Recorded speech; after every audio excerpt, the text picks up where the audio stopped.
¿Alguna vez te has detenido a pensar con detenimiento qué es lo que sucede realmente en la psique de un hombre todopoderoso cuando los narcotraficantes más influyentes de México cruzan la frontera norte esposados de pies y manos bajo una custodia militar asfixiante rumbo a los Estados Unidos? La respuesta, aunque parezca simple, es de una naturaleza devastadora y definitiva.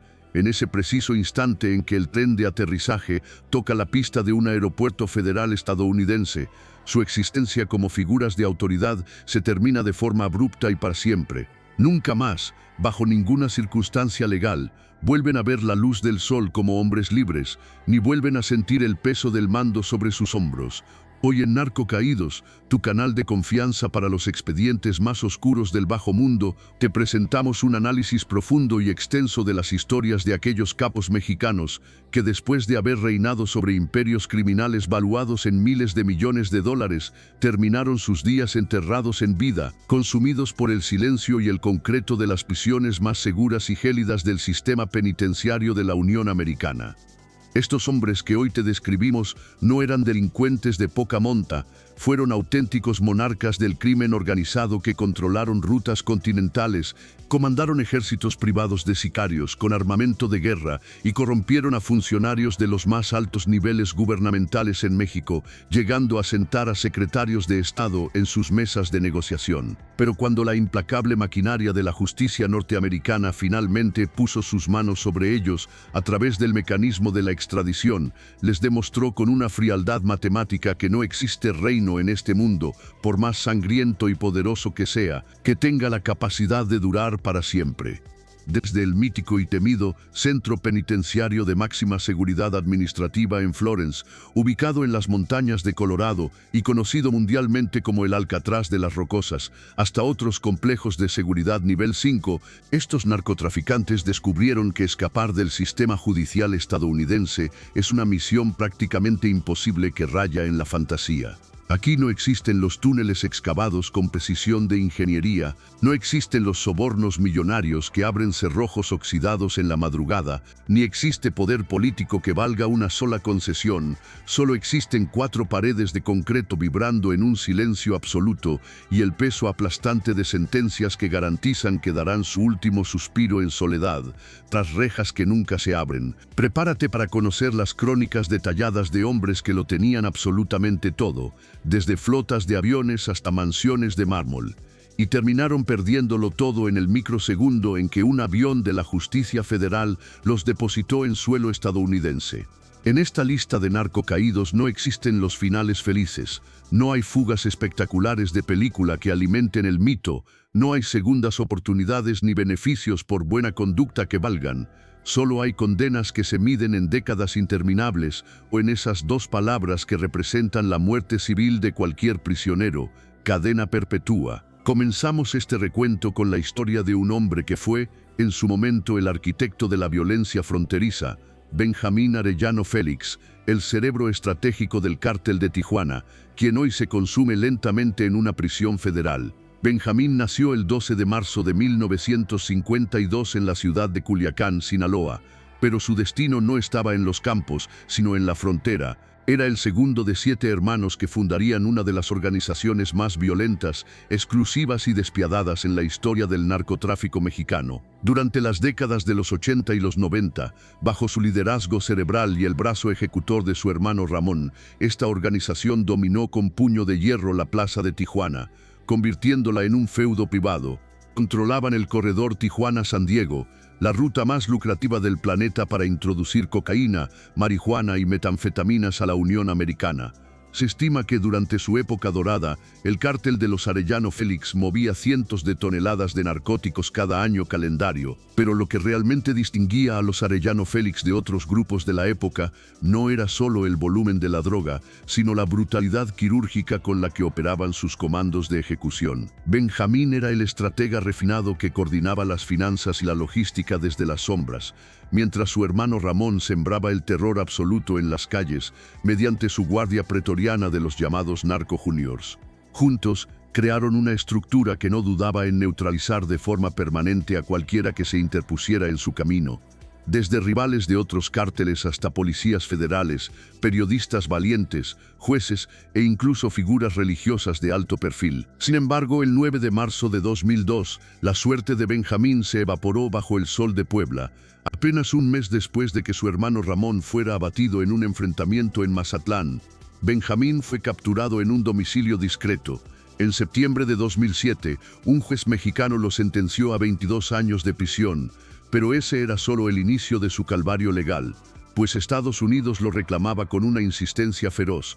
El 29 de abril de 2011, bajo un operativo de seguridad que paralizó las inmediaciones del penal, Benjamín Arellano Félix fue extraditado y entregado a los agentes del Servicio de Alguaciles.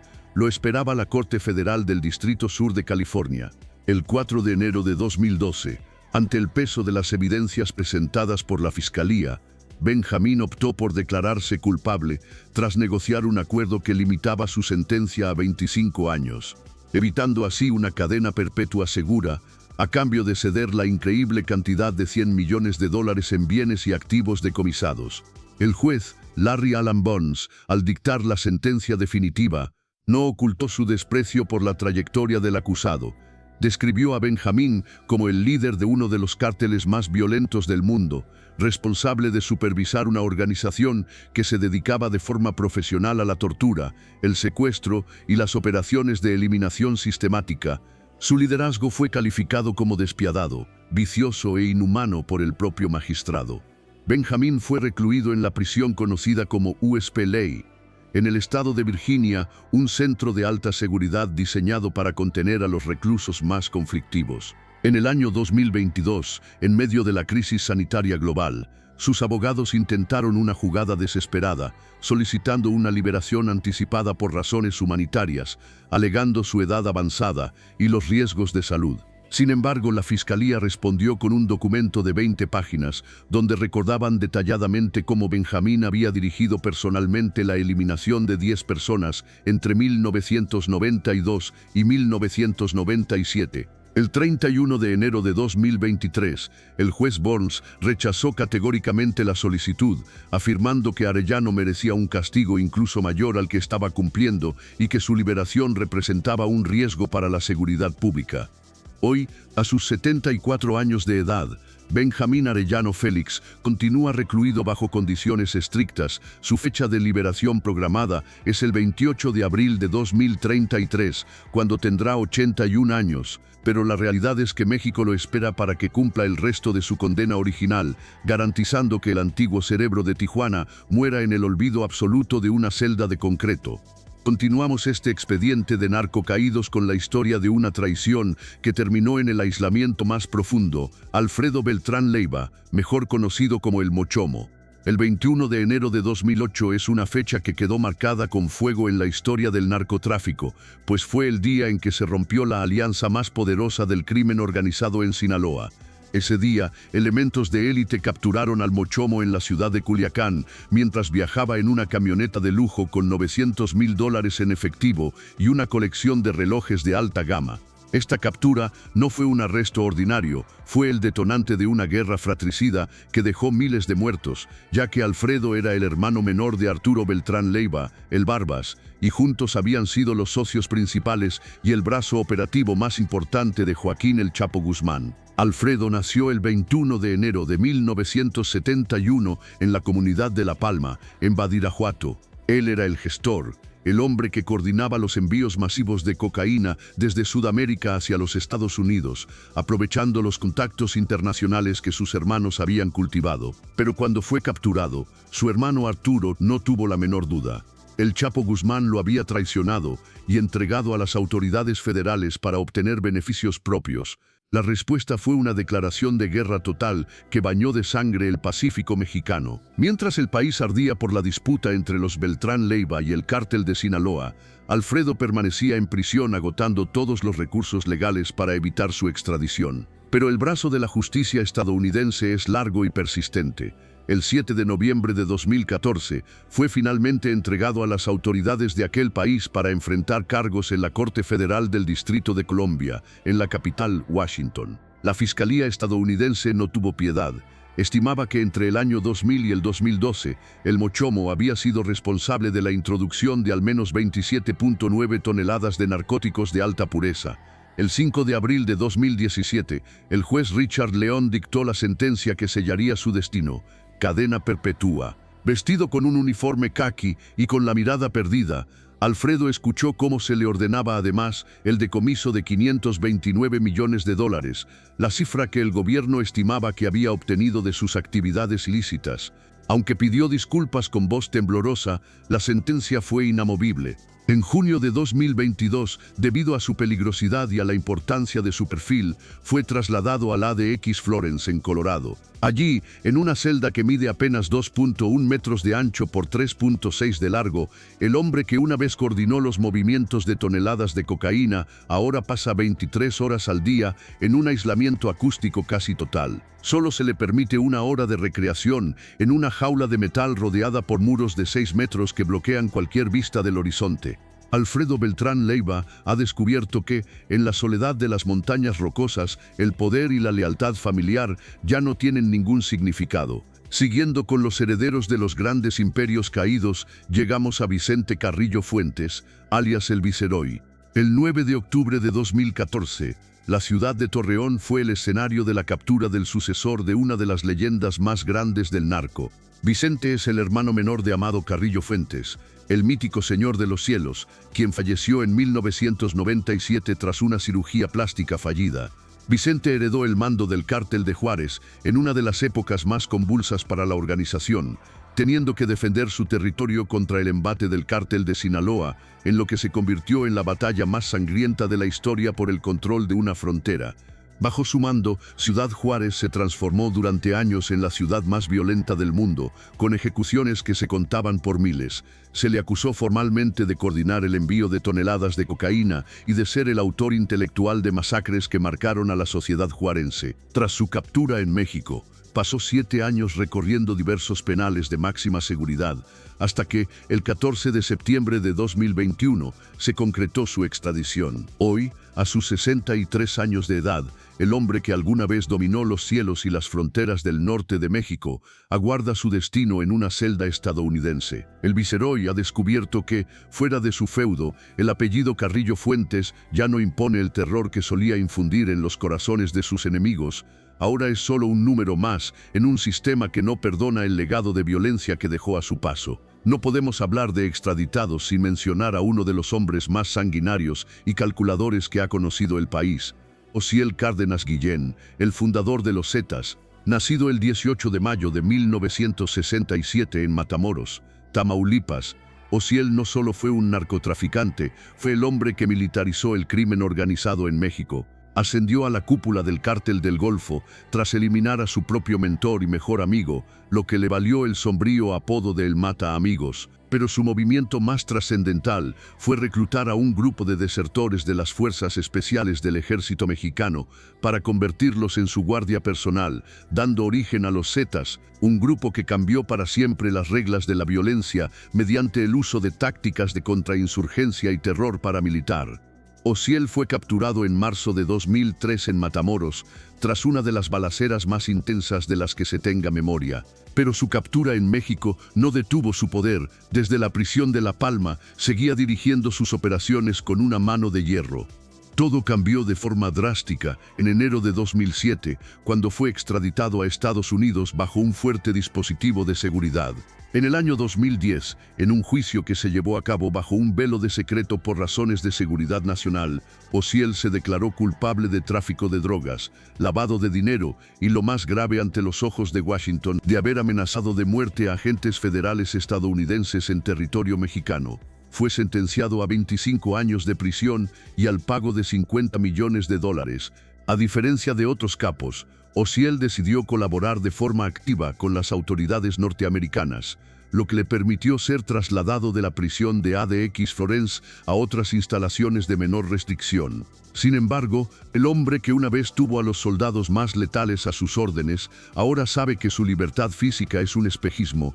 México mantiene decenas de procesos abiertos en su contra por homicidio y delincuencia organizada, asegurando que su salida de una prisión estadounidense sea solo el preludio de su regreso a una celda mexicana. Finalmente, llegamos al número 1 de esta lista de narcocaídos, el hombre que se convirtió en el rostro mundial del narcotráfico y que hoy habita en el rincón más oscuro del sistema estadounidense, Joaquín El Chapo Guzmán, el líder del cártel de Sinaloa, el hombre que se fugó 2 veces de prisiones de máxima seguridad en México, una vez en un carrito de lavandería y otra a través de un túnel de alta ingeniería, pensó que su leyenda de invencibilidad duraría para siempre.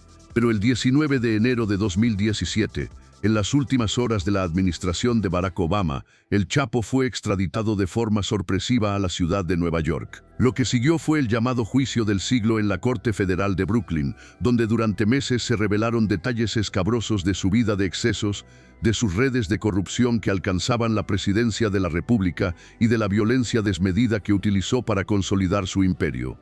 El 17 de julio de 2019, Joaquín Guzmán Loera fue hallado culpable de 10 cargos federales graves. Fue sentenciado a cadena perpetua más 30 años adicionales de prisión y se le ordenó el decomiso de $12.600 millones, la cifra astronómica que la Fiscalía calculó como el valor de la droga que introdujo a los Estados Unidos a lo largo de su carrera criminal. Hoy el Chapo vive en la unidad más restrictiva del ADX Florence en Colorado. Pasa 23 horas al día en una celda de concreto donde la luz eléctrica nunca se apaga por completo, diseñado así para evitar cualquier intento de suicidio o evasión. En sus escasas comunicaciones con el mundo exterior a través de sus abogados, Guzmán se ha quejado amargamente de un trato cruel e inhumano, alegando que el aislamiento sensorial le está haciendo perder la cordura. El hombre que una vez construyó túneles kilométricos para escapar de la ley, ahora ha encontrado una caja de concreto de la que nadie, absolutamente nadie en la historia de los Estados Unidos ha logrado salir con vida. Su imperio de Sinaloa continúa operando bajo el mando de sus hijos y de sus antiguos socios, pero para él, el mundo se ha reducido a un espacio de 2 metros por 3, donde el tiempo se mide por el silencio. Estas historias que hoy te hemos narrado en Narcocaídos son la prueba fehaciente de que el poder del narcotráfico es efímero y que la frontera norte funciona como un filtro unidireccional para la libertad de los grandes capos. En el sistema estadounidense, el dinero que compró silencios y lealtades en México no tiene valor de cambio. No importa cuántos ejércitos de sicarios hayan tenido bajo su mando, ni cuántos miles de millones de dólares hayan acumulado en sus cuentas, al final del camino, todos ellos comparten el mismo destino de sombras y concreto. La extradición es, en esencia, la muerte civil de estos personajes, un recordatorio de que la justicia, aunque a veces tarda años en llegar, tiene una memoria larga y una mano pesada que no conoce la piedad. En este año 2026, mientras el mapa del narcotráfico en México continúa redibujándose con nuevos nombres y nuevas guerras, estas figuras del pasado sirven como una advertencia silenciosa desde sus celdas en Colorado, Virginia y California. El mito del narco intocable se desvanece ante la realidad de las sentencias perpetuas. Cada uno de estos hombres, en la soledad de su encierro, debe enfrentar ahora el peso de sus acciones y el hecho de que sus nombres, que alguna vez inspiraron terror en ciudades enteras, hoy son solo números de registro en un archivo federal. La impunidad tiene un límite, y ese límite suele encontrarse en el momento en que un juez estadounidense golpea el mazo y pronuncia la sentencia definitiva. El impacto psicológico de este tipo de reclusión es algo que los especialistas en criminología estudian con detenimiento. Pasar décadas sin contacto humano significativo, sin ver el horizonte y sin poder tomar una decisión propia sobre los aspectos más básicos de la vida, como qué comer o cuándo dormir, termina por quebrar incluso a las mentes más frías y calculadoras. El sistema Supermax de los Estados Unidos no busca solo el castigo físico, sino la neutralización total de la influencia que estos líderes pudieran tener en el exterior. Al aislarlos por completo, el gobierno estadounidense garantiza que sus órdenes dejen de fluir y que sus imperios comiencen a fragmentarse o a pasar a manos de otros.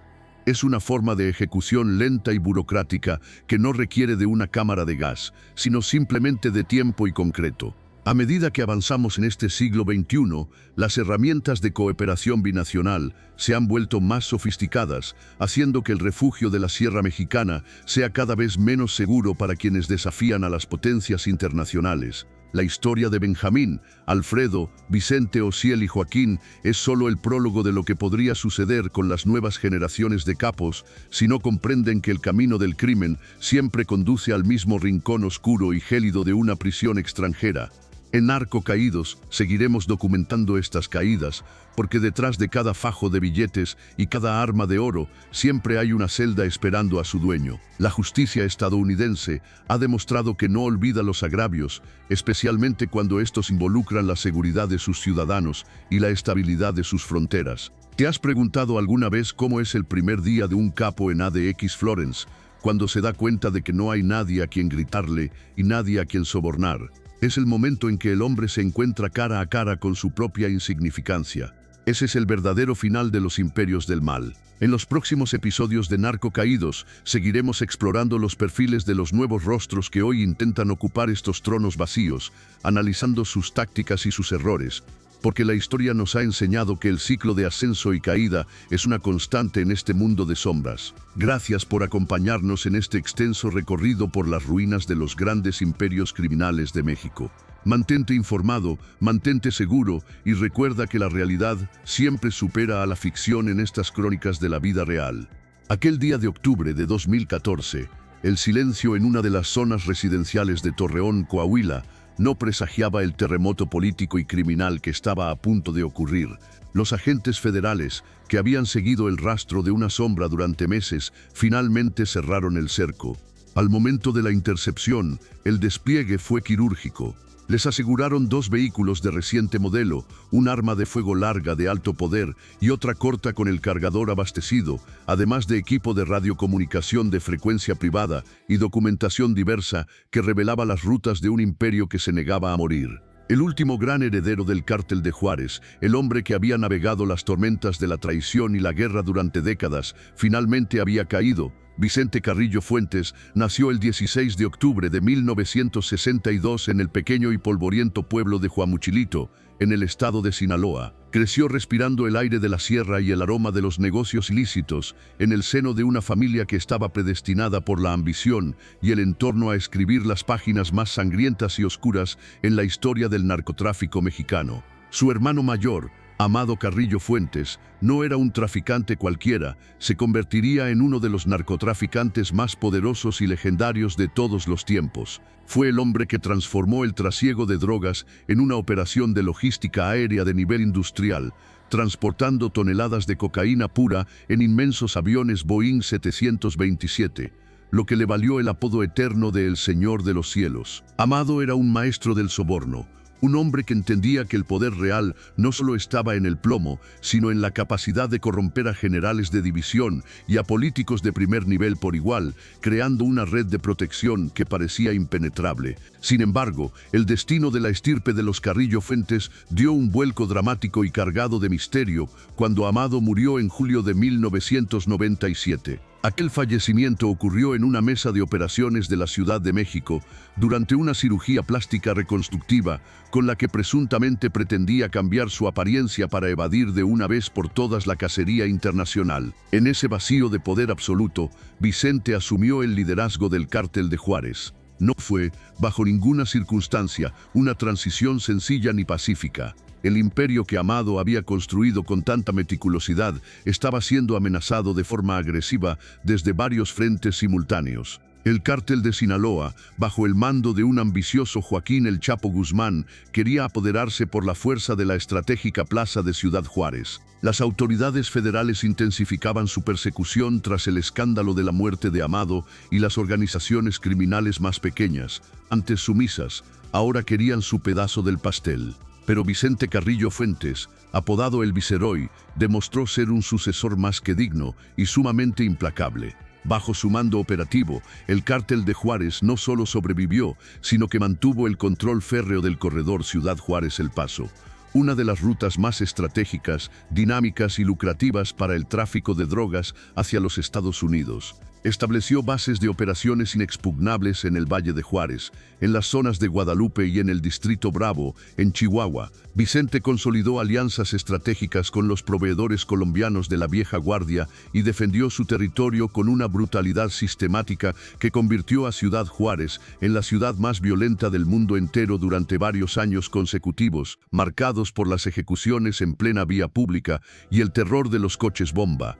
Debido a esta ola de violencia y su control sobre el flujo de narcóticos, el gobierno de los Estados Unidos lo colocó rápidamente en su lista de los criminales más buscados del planeta. Ofreció una recompensa de $5 millones por cualquier información fidedigna que llevara a su captura definitiva. El 1 de junio del año 2000, el Departamento del Tesoro de la Unión Americana lo sancionó formalmente en virtud de la ley Kingpin, designándolo como uno de los narcotraficantes extranjeros más peligrosos para la seguridad nacional estadounidense. La Corte del Distrito Norte de Texas lo buscaba con un expediente que contenía 46 cargos criminales de extrema gravedad. Entre ellos destacaban la conspiración para poseer y distribuir cocaína y marihuana, lavado de dinero a escala industrial, manipulación violenta de testigos, 9 cargos de operaciones de eliminación contra agentes estadounidenses y 10 casos adicionales de violencia extrema, que incluían tortura y desaparición forzada. Tras su captura, en aquel operativo de 2014, Vicente fue sentenciado inicialmente en territorio mexicano a 28 años de prisión por los delitos de delincuencia organizada, operaciones con recursos de procedencia ilícita y acopio de armas de fuego. No obstante, su historial delictivo era tan extenso que en el año 2022 recibió una segunda sentencia condenatoria de 20 años más por el mismo delito de delincuencia organizada. Durante años, el Viceroy utilizó todos los recursos económicos a su alcance para contratar a los mejores despachos de abogados y luchar contra su inminente extradición. Presentó múltiples amparos y recursos legales interminables, argumentando de forma sistemática presuntas violaciones a sus derechos constitucionales y al debido proceso. En septiembre de 2023, parecía que su estrategia legal finalmente daría frutos cuando un juez le concedió una suspensión definitiva que frenaba su traslado al norte. Pero la justicia, aunque a veces parece estancarse, terminó por alcanzarlo el 21 de noviembre de 2024, cuando el juez Julio Veredín Sena Velázquez anuló definitivamente ese amparo, abriendo finalmente el camino jurídico para su entrega a las autoridades estadounidenses. El 27 de febrero de 2025, en una operación de seguridad nacional sin precedentes históricos, el gobierno de México extraditó de manera masiva a 29 narcotraficantes de alto perfil hacia los Estados Unidos. Fue un movimiento que sacudió los cimientos del mundo criminal. Entre los nombres que figuraban en la lista estaban Rafael Caro Quintero, Miguel Ángel Treviño Morales, conocido como el Z40, su hermano Omar Treviño Morales, el Z42, y por supuesto el propio Vicente Carrillo Fuentes. Menos de 24 horas después de haber cruzado la frontera bajo una custodia militar asfixiante, el Viceroy fue presentado en la Corte Federal del Distrito Oeste de Nueva York. Ante la jueza Jean-Marie Asrac, el hombre que alguna vez hizo temblar a toda la frontera norte, se declaró no culpable de todos los cargos. El Departamento de Justicia estadounidense dejó claro desde el primer minuto que buscaría la sentencia máxima permitida, cadena perpetua o, en el peor de los casos dada la naturaleza de sus crímenes contra agentes federales, la pena de muerte.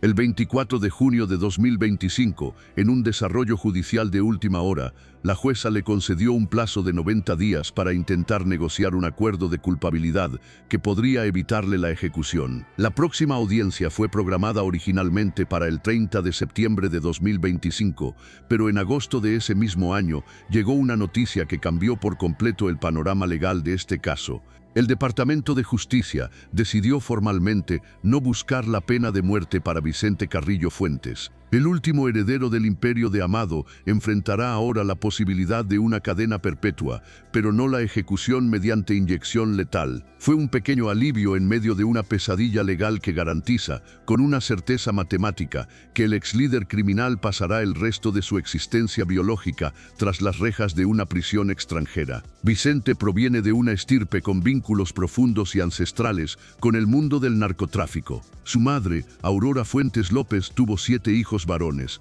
Amado, Rodolfo, Alberto, José Cruz y Vicente, todos ellos relacionados de una forma u otra con las actividades del Cártel de Juárez. La tragedia ha perseguido a esta familia de forma constante. Rodolfo fue ejecutado por órdenes del Cártel de Sinaloa en septiembre de 2004, un evento que desató una de las guerras más crueles de la región. Amado murió en circunstancias sospechosas y nunca del todo aclaradas en 1997. Ahora Vicente, el último gran pilar del imperio del Señor de los Cielos, enfrenta su destino final en una corte de los Estados Unidos. Actualmente permanece recluido bajo estrictas medidas de aislamiento en el Centro de Detención Metropolitano de Brooklyn, en Nueva York. Es la misma prisión de muros grises y aire viciado donde se encuentra Ismael El Mayo Zambada, otro de los grandes capos históricos del narcotráfico mexicano, que recientemente fue entregado a las autoridades tras una operación que dejó al descubierto la fragilidad de las lealtades en la cúpula del poder. Vicente Carrillo Fuentes heredó un imperio de nubes y sangre, controló una de las plazas más estratégicas y codiciadas de México durante casi 2 décadas y acumuló una fortuna tan incalculable que hoy no le sirve para comprar ni un solo segundo de libertad. Sobrevivió a guerras intestinas, a traiciones de sus propios socios y a persecuciones militares intensas, pero al final del camino, cuando la justicia de los Estados Unidos puso sus manos sobre él, todo ese poder se evaporó como el humo de un cigarrillo. El Viceroy ha descubierto que no importa cuánto tiempo logres evadir a la ley o cuántos amparos logres firmar, tarde o temprano, el pasado te alcanza. Y cuando Estados Unidos te reclama, no hay vuelta atrás posible. Vicente nunca más volverá a ver las calles polvorientas de Huamachilito ni las avenidas de Ciudad Juárez. Nunca más controlará rutas, ni dará órdenes de ejecución, ni decidirá el destino de toneladas de cocaína. Morirá en una prisión estadounidense, cumpliendo una sentencia que garantiza que sus últimos días transcurrirán detrás de barrotes de acero inoxidable y muros de concreto reforzado, lejos de la sierra que lo vio nacer. Y si esta historia de la caída de los Carrillo Fuentes te impactó por su carga de tragedia familiar, prepárate para la siguiente crónica en este expediente de narco caídos. Hablamos de la historia de Rafael Caro Quintero, el hombre que pasó 40 años esperando el ajuste de cuentas definitivo con la justicia estadounidense. El nombre de Rafael Caro Quintero resuena en la historia del narcotráfico mexicano como muy pocos otros nombres se atreven a hacerlo. Es el narco de narcos, el hombre que encabezó la lista de los más buscados por el Buró Federal de Investigaciones durante décadas, el narcotraficante cuyo crimen desató la furia de una potencia mundial contra México y cambió para siempre las reglas de la diplomacia y la seguridad entre ambos países. Todo comenzó en el año de 1985, una fecha que quedó grabada con fuego en la memoria de la DEA. Fue entonces cuando un agente especial llamado Enrique Kiki Camarena fue secuestrado a plena luz del día, torturado con una crueldad que desafía la descripción humana y finalmente ejecutado en la ciudad de Guadalajara. Camarena había logrado lo que nadie creía posible, infiltrar el corazón del Cártel de Guadalajara, la organización criminal que Caro Quintero dirigía con mano de hierro junto a Miguel Ángel Félix Gallardo y Ernesto Fonseca Carrillo. El agente Camarena había sido la pieza clave para que las autoridades mexicanas lograran la destrucción de un inmenso cultivo de marihuana conocido como el Rancho El Búfalo, una propiedad en el estado de Chihuahua valorada en miles de millones de dólares. La venganza de los capos contra el agente fue de una brutalidad sin precedentes. Durante varios días, Kiki Camarena fue sometido a sesiones de tortura inimaginables mientras era mantenido con vida artificialmente para que el dolor no cesara. Cuando finalmente su cuerpo fue encontrado en un rancho abandonado, los Estados Unidos lanzaron un mensaje claro y contundente al mundo entero. Ningún crimen cometido contra sus agentes quedaría impune, sin importar cuántas décadas pasaran. La persecución de Rafael Caro Quintero se convirtió desde ese momento en una prioridad de seguridad nacional absoluta para Washington. Caro Quintero fue capturado por primera vez en Costa Rica en abril de 1985, mientras intentaba esconderse en una mansión de lujo junto a su amante de aquel entonces. Fue trasladado de inmediato a México, donde fue condenado a 40 años de prisión por el caso Camarena y por múltiples delitos relacionados con el narcotráfico internacional. Durante 28 28 años, permaneció recluido en el penal de máxima seguridad de Puente Grande, en Jalisco, donde se decía que mantenía un control relativo sobre su entorno. Sin embargo, el 9 de agosto de 2013, el sistema judicial mexicano dio una noticia que causó una ola de indignación y furia en las oficinas de la DEA.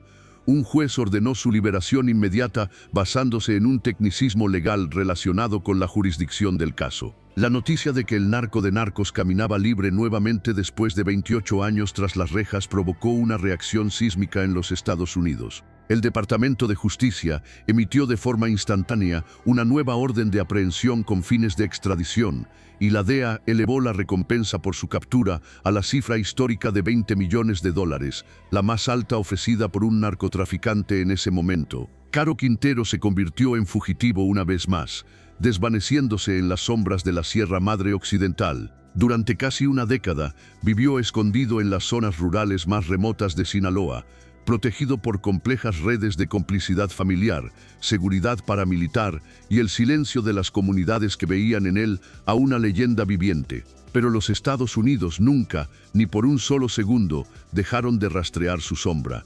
El 15 de julio de 2022, elementos de élite de la Secretaría de Marina de México, tras una labor de inteligencia de años, lograron localizarlo y capturarlo en una zona rural del municipio de Chuac, en el estado de Sinaloa. En ese momento Rafael tenía 69 años de edad, y la imagen de su captura, un hombre cansado, vestido con una camisa sencilla y rodeado de marinos, le dio la vuelta al mundo. Inmediatamente después del arresto, comenzó una batalla legal encarnizada en los tribunales mexicanos para evitar su extradición. Caro Quintero presentó decenas de amparos alegando violaciones a sus derechos constitucionales y su avanzada edad, pero el gobierno federal tenía otros planes estratégicos para él.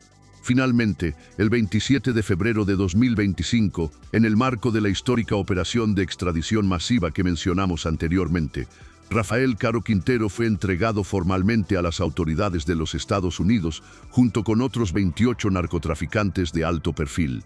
Tras 40 años de haber ordenado la muerte de Kiki Camarena, el hombre que simboliza el origen del narcotráfico moderno en México se encontraba finalmente en territorio estadounidense, enfrentando a los fiscales que habían heredado el expediente de sus antecesores. En este febrero de 2026, Rafael Caro Quintero habita en una celda donde el tiempo parece haberse detenido. Al igual que Vicente Carrillo Fuentes, el narco de narcos se enfrenta a la realidad de un sistema judicial que no olvida los agravios de sangre. Las grabaciones de audio de los interrogatorios de 1985, donde se escuchan los lamentos de Camarena, son hoy la prueba reina que lo mantiene hundido en la desesperación legal. El hombre que alguna vez presumió que podía pagar la deuda externa de México a cambio de su libertad, hoy se da cuenta de que no existe fortuna en el mundo capaz de comprarle un solo día de salida del centro de detención metropolitano de Brooklyn. La caída de estos dos pilares del narcotráfico, Vicente Carrillo Fuentes y Rafael Caro Quintero, representa el fin definitivo de una era de impunidad que duró décadas. Sus nombres, que alguna vez fueron sinónimo de poder absoluto y terror, hoy son solo números de registro en un archivo federal de los Estados Unidos. La historia de estos hombres es el recordatorio más potente de que, en el juego del narcotráfico, el destino final siempre es el mismo, una caja de concreto, el olvido social y el peso de una justicia que nunca deja de buscar a sus deudores. El Señor de los cielos se quedó sin herederos libres y el narco de narcos se quedó sin sierra donde esconderse. A medida que avanzamos en este 2026, las audiencias en Nueva York continúan revelando detalles escabrosos de la complicidad política que permitió a estos hombres reinar durante tanto tiempo. La extradición masiva ordenada por la presidenta Claudia Sheinbaum ha demostrado ser el golpe final a una estructura que se creía intocable. Mientras tanto, en las calles de México, los nuevos cárteles intentan llenar el vacío, ignorando que el camino que recorren los llevará, tarde o temprano, al mismo rincón oscuro y gélido de una prisión extranjera, donde hoy Vicente y Rafael cuentan los minutos que les quedan de vida. La justicia para la familia Camarena ha tardado 40 años en materializarse por completo, pero hoy, al ver a Caro Quintero tras las rejas estadounidenses, el mensaje es claro para todos los que hoy se sienten invencibles. El tiempo de la impunidad se ha agotado. El Viceroy y el Príncipe comparten hoy la misma realidad de hierro y cemento, demostrando que en el tablero del crimen organizado, el Estado siempre mueve la última pieza y esa pieza suele ser la extradición definitiva hacia un lugar de donde no se regresa jamás. Este expediente de narcocaídos continuará rastreando cada movimiento de estos juicios históricos, porque la verdad sobre el narcotráfico en México solo se conoce cuando los que mandaban en las sombras son obligados a hablar ante la luz de la justicia. La historia de los Carrillo Fuentes y de los Caro Quintero es el espejo en el que deben mirarse los capos de hoy, pues el concreto de Brooklyn no distingue jerarquías ni leyendas, solo conoce de sentencias perpetuas y de un silencio que solo se rompe con el sonido de los cerrojos eléctricos cada mañana. Rafael Caro Quintero fue transportado en un avión militar bajo un operativo de seguridad de nivel máximo, rodeado de agentes federales fuertemente armados, que no le quitaron la vista de encima durante todo el trayecto sobre el Atlántico. Fue presentado menos de 24 horas después en la Corte Federal del Distrito Este de Nueva York, un edificio que ha visto desfilar a los criminales más peligrosos de la era moderna. En su primera aparición pública en suelo estadounidense, ante una sala en total silencio y cargada de una tensión casi eléctrica, Caro Quintero se declaró no culpable de todos y cada uno de los cargos. Aquel hombre, que en la década de los 80 caminaba como un rey por las calles de Guadalajara, ahora se veía pequeño, demacrado y vencido por el peso de las décadas. Enfrentaba acusaciones devastadoras por secuestro, tortura, operaciones sistemáticas para la eliminación de un agente federal, conspiración internacional para el tráfico de drogas, lavado de dinero a escala industrial y el cargo más grave de todos, dirigir una empresa criminal continua de manera ininterrumpida. El Departamento de Justicia de los Estados Unidos fue contundente desde el primer minuto del proceso. La representación social dejó claro que buscaría la pena máxima permitida por el marco legal, lo que significaba una sentencia de cadena perpetua o, en el escenario más extremo, la pena de muerte dada la naturaleza del crimen contra un oficial federal. La fiscal Sarita Comatiredi fue directa y cortante en su declaración inicial, capturando la atención de todos los presentes.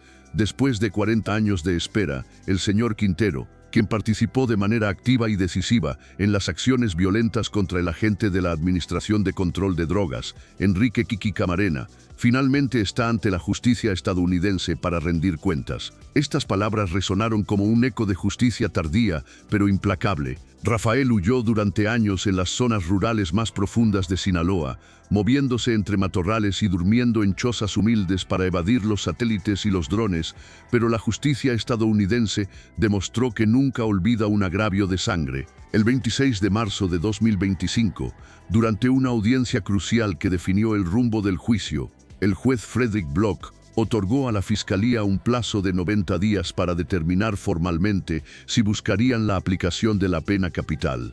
«Quisiera saber si la pena de muerte está en juego o no en este proceso», preguntó el juez con un tono de voz que no admitía ambigüedades. «Es una posibilidad real bajo los estatutos federales. La decisión definitiva aún no se ha tomado en las altas esferas del Departamento de Justicia», respondió la Fiscalía, manteniendo la espada de Damocles pendiendo sobre la cabeza del príncipe. Mientras el juicio avanzaba, Rafael Caro Quintero fue recluido en el Centro de Detención Metropolitano de Brooklyn, conocido por sus siglas como MDC Brooklyn. Se trata de la misma prisión de muros grises y aire viciado, donde hoy se encuentran otros pilares del narco como Ismael El Mayo Zambada y Vicente Carrillo Fuentes, alias El Viceroy. El Departamento de Justicia impuso medidas administrativas especiales de confinamiento, argumentando que se trata de un prisionero de extrema peligrosidad capaz de influir en el mundo exterior si se le permitía el más mínimo contacto. En agosto de 2025, tras meses de deliberaciones internas y presiones diplomáticas, la Fiscalía finalmente anunció su decisión definitiva. No buscarían la pena de muerte, pero sí una condena de cadena perpetua sin ninguna posibilidad de libertad condicional. Este anuncio fue un pequeño alivio biológico para un hombre que, de todos modos, pasará el resto de su vida en la oscuridad de una prisión de máxima seguridad. Rafael Caro Quintero tiene hoy 72 años de edad y su salud es frágil, padece problemas crónicos que requieren atención médica constante. Está registrado en el frío y burocrático sistema penitenciario con el número 1273016. Si la lógica de la Fiscalía se impone y es condenado a cadena perpetua, El narco de narcos morirá en una cárcel estadounidense, lejos de la tierra que lo vio nacer y de las sierras de Sinaloa donde se ocultó con éxito durante casi una década tras su polémica liberación en 2013. Nunca más volverá a respirar el aire de libertad, ni volverá a sentir el calor del sol sinaloense sobre su rostro.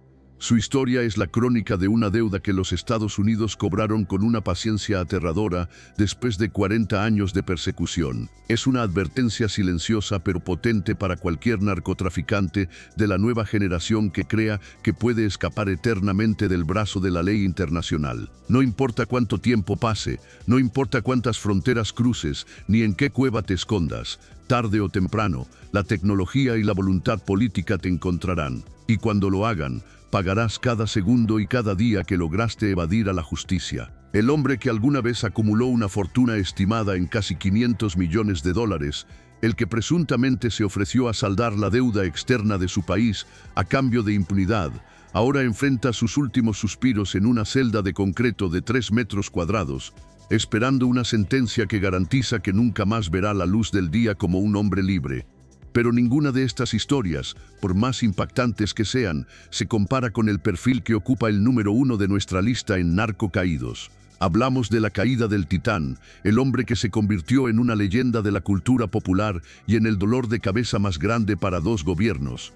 Se trata de Joaquín El Chapo Guzmán, el hombre que descubrió que no existía túnel lo suficientemente largo para escapar de la prisión ADX Florence en Colorado. Si hay un nombre que define por completo el narcotráfico mexicano del siglo XXI, ese nombre es Joaquín Archibaldo Guzmán Loera. Fue el hombre que humilló al sistema judicial mexicano al escapar 2 veces de prisiones de máxima seguridad, el mismo que apareció en la lista de los hombres más ricos del mundo de la revista Forbes y el líder indiscutible del cártel de Sinaloa, considerada la organización criminal más poderosa y expansiva del hemisferio occidental. Joaquín Guzmán nació el 4 de abril de 1957 en la pequeña y marginada comunidad de La Tuna, en el municipio de Badiraguato, Sinaloa. Creció en medio de una pobreza extrema, en una región de la sierra donde el cultivo de amapola y marihuana no era una elección criminal, sino la única forma conocida de sobrevivir al hambre. A la temprana edad de 15 años, Joaquín comenzó a sembrar sus propias parcelas de marihuana, la cual vendía en Culiacán a través de los contactos de su tío, el legendario Pedro Avilés Pérez. Ese fue el humilde inicio de una carrera criminal que, a base de astucia, violencia y una falta total de escrúpulos, lo llevaría a la cima del narcotráfico mundial. Durante la década de los 80, Guzmán trabajó bajo las órdenes de Miguel Ángel Félix Gallardo, el padrino, el hombre que controlaba el cártel de Guadalajara y que había unificado a todas las plazas del país. Cuando Félix Gallardo fue finalmente detenido en 1989, aquel imperio se fragmentó en 1000 pedazos. Joaquín Guzmán, aprovechando el caos, se trasladó a Culiacán y fundó las bases de lo que sería el cártel de Sinaloa, consolidándose rápidamente como uno de los narcotraficantes más importantes de México gracias a su capacidad logística para mover droga por aire, mar y tierra. En 1993, su suerte pareció terminarse cuando fue capturado en Guatemala y trasladado a México, donde recibió una sentencia inicial de 20 años de prisión. Fue recluido en el penal de máxima seguridad de Puente Grande, en el estado de Jalisco, pero el 19 de enero de 2001, El Chapo protagonizó su primera y más famosa fuga espectacular. Según la versión oficial que se difundió durante años, escapó escondido en un carrito de la lavandería bajo sábanas sucias. Sin embargo, la realidad que se reveló mucho después era mucho más compleja y vergonzosa para el Estado mexicano. Guzmán había corrompido a docenas de funcionarios, desde guardias de bajo nivel hasta directivos del penal, pagando millones de dólares para que le abrieran las puertas y lo dejaran salir caminando por la puerta principal en la oscuridad de la noche. Durante los siguientes 13 años, El Chapo construyó el imperio criminal más vasto y violento que México hubiera visto jamás. Bajo su mando unipersonal, el cártel de Sinaloa dominó todas las rutas de cocaína desde las selvas de Colombia, pasando por los corredores de Centroamérica y el territorio mexicano, hasta inundar las ciudades de los Estados Unidos. Se estima que durante este reinado de impunidad, su organización traficó cientos de toneladas de cocaína, heroína, metanfetaminas y marihuana de alta potencia.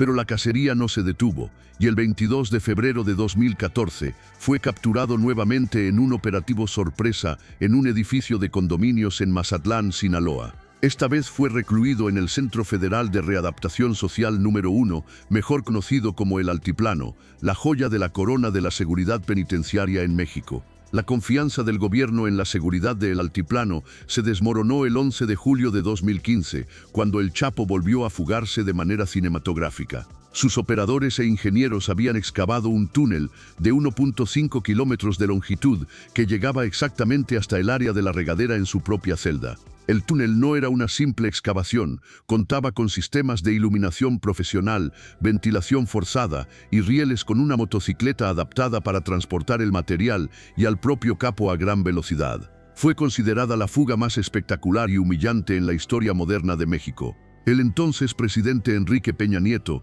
sintiendo el peso de la vergüenza internacional, ordenó un operativo masivo y sin descanso para recapturarlo, involucrando a todas las agencias de inteligencia. El 8 de enero de 2016, después de 6 meses de búsqueda intensiva y tras seguir pistas en la sierra y las ciudades, elementos de la Secretaría de Marina ejecutaron el operativo Cisne Negro en la ciudad de Los Mochis, Sinaloa.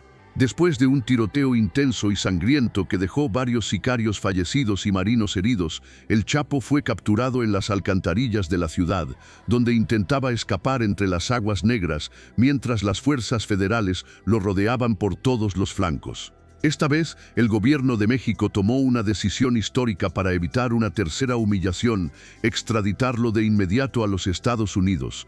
El 19 de enero de 2017, exactamente un día antes de que Donald Trump asumiera la presidencia, Joaquín El Chapo Guzmán fue trasladado en un avión federal desde Ciudad Juárez hacia territorio estadounidense. Lo esperaba el proceso judicial que la prensa mundial bautizó como el juicio del siglo.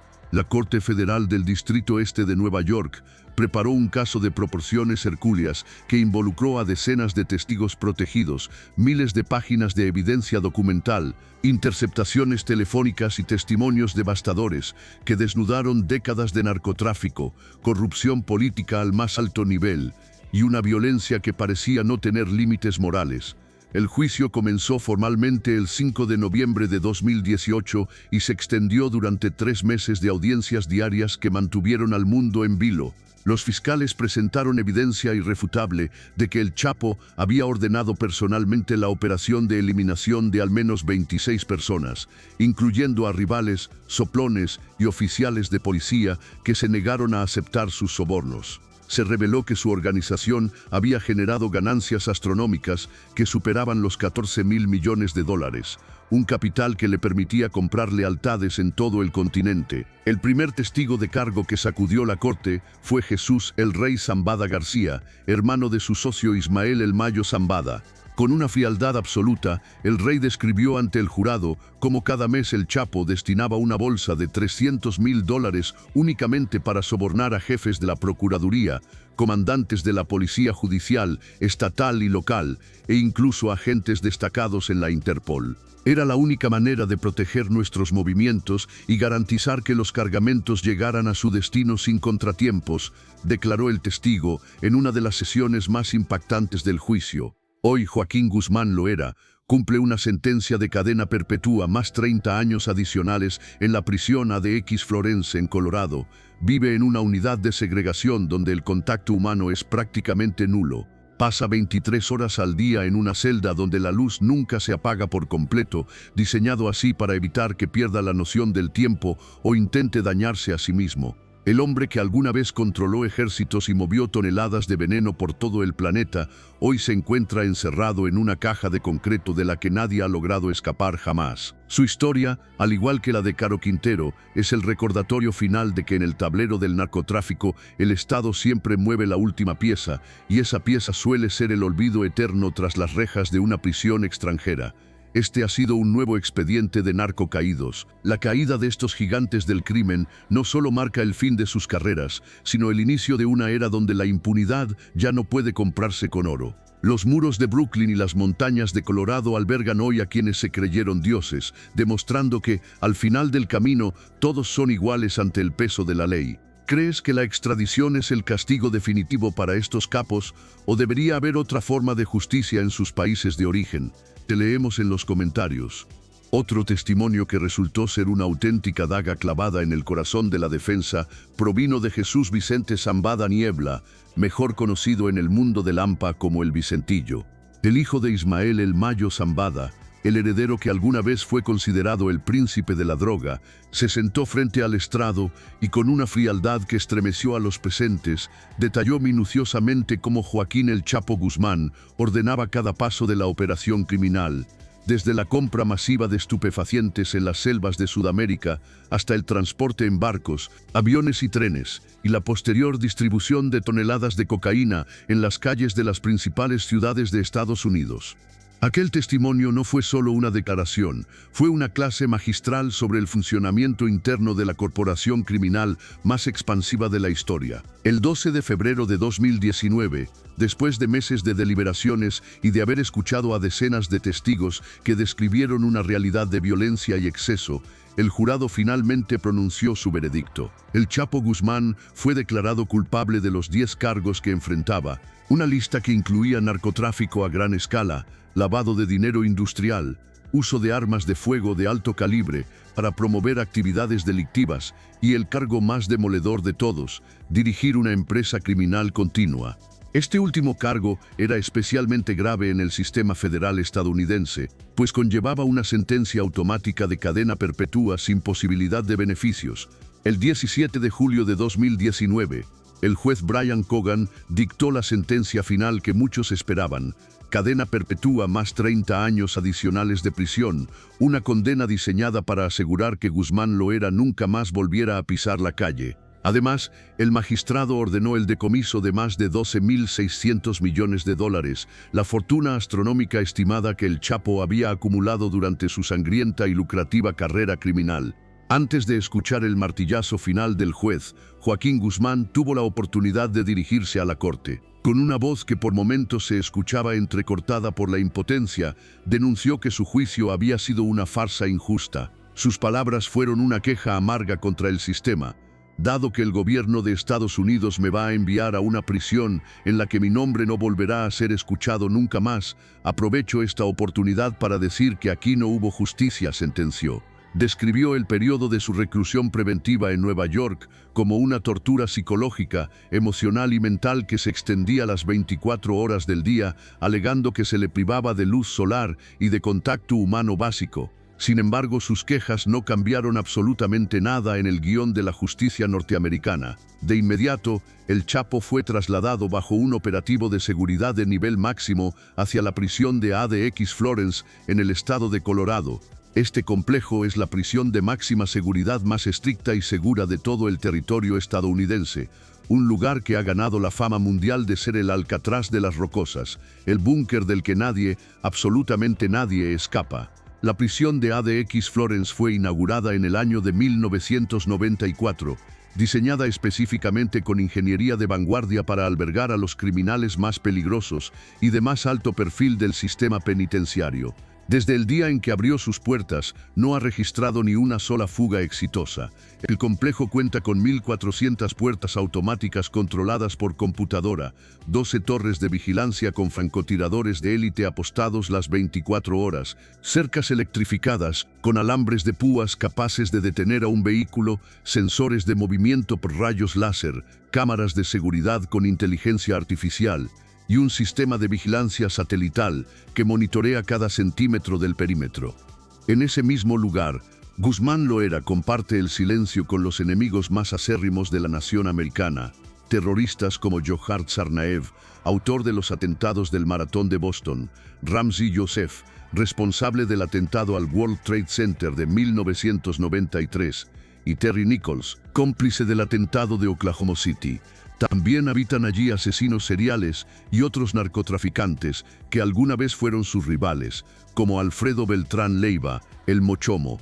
Las celdas en este lugar son la definición misma de la privación sensorial. Miden apenas 2.1 metros de largo por 3.6 metros de ancho. Cuentan con un aislamiento acústico total para evitar que los prisioneros se comuniquen entre sí a través de las paredes. Cada unidad de concreto tiene una cama empotrada, un escritorio que no puede moverse, un sanitario de acero inoxidable, una ducha programada para evitar desperdicios y una ventana diminuta, una ranura vertical de apenas 10 centímetros que no permite ver el horizonte ni el paisaje de las montañas, sino solamente un pequeño y lejano pedazo de cielo. Los internos pasan 23 horas al día en un confinamiento solitario absoluto. Solo se les permite 1 hora de ejercicio al día en un patio individual, el cual no es más que otra jaula de metal rodeada por muros de concreto de 6 metros de altura. Cada vez que el Chapo debe salir de su celda, el protocolo es humillante y riguroso. Debe usar grilletes en las piernas, esposas en las manos y una cadena gruesa en la cintura, siempre escoltado por múltiples guardias armados que no le dirigen la palabra. Robert Hood, quien fungió como director de ADX Florence entre los años 2002 y 2005, describió la experiencia de entrar en esa prisión con palabras que hoy cobran sentido para el capo sinaloense. Tan pronto como cruzan la puerta principal, lo ves reflejado en sus rostros. Estás mirando la belleza de las montañas rocosas al fondo, pero cuando la puerta se cierra, será la última vez que veas el mundo natural. Supermax es, en realidad, la vida después de la muerte. Desde que fue ingresado en este laberinto de acero, Joaquín El Chapo Guzmán ha intentado por todos los medios legales posibles apelar su sentencia y cambiar sus condiciones de vida. En el año 2022, la Corte de Apelaciones del Segundo Circuito rechazó de tajo su primera solicitud. En octubre de 2024, en un acto que reflejaba su desesperación, presentó una carta escrita a mano desde su celda, argumentando que su extradición había sido ilegal y que no contó con una defensa legal adecuada que pudiera rebatir las pruebas de la Fiscalía. Sin embargo, la respuesta del sistema fue nuevamente un muro infranqueable. En enero de 2025, la Corte de Apelaciones rechazó por segunda ocasión su petición, determinando que no existían nuevas evidencias suficientes para establecer de manera clara y convincente que el acusado debería ser declarado no culpable. En este febrero de 2026, Joaquín El Chapo Guzmán tiene ya 67 años de edad. Su identidad ha sido borrada por la burocracia federal.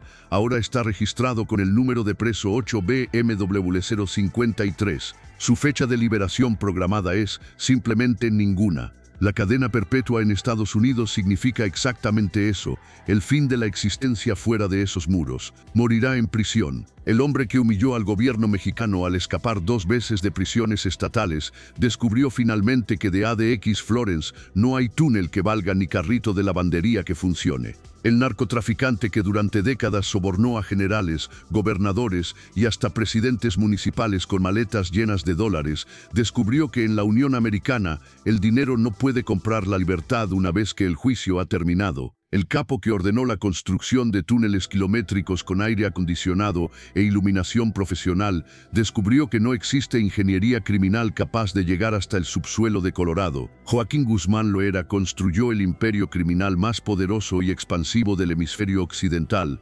Acumuló una fortuna que lo colocó en las listas de millonarios globales y sobrevivió a guerras sangrientas contra otros cárteles y persecuciones militares épicas.